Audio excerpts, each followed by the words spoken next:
একজন প্রশ্ন করেছেন যে ইব্রাহিম আলাইসাল্লামকে তার পিতা যখন নিয়ে যাচ্ছিলেন কোরবানি দেওয়ার জন্য, সরি ইসমাইল আলাইসাল্লামকে যখন নিয়ে যাচ্ছিলেন ইব্রাহিম আলাইসাল্লাম, তখন তাকে দাওয়াত খাওয়ানোর কথা বলে তার মা তাকে সাজিয়ে দিয়েছিল, এই ধরনের বক্তব্য বিভিন্ন বইতে লেখা হয়ে থাকে।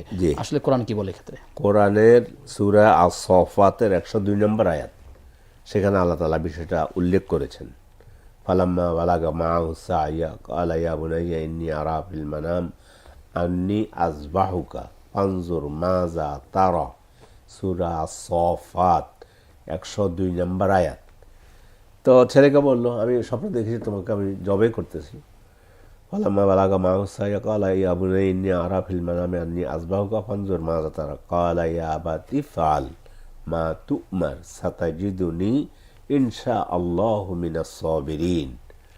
স্পষ্ট কথা, আব্বু আপনাকে আল্লাহ যা নির্দেশ করেছেন তাই করেন, এবং আপনি আমাকে দেখবেন যে আমি ধৈর্যশীলদের অন্তর্ভুক্ত, আমাকে এখন জবাই করবেন।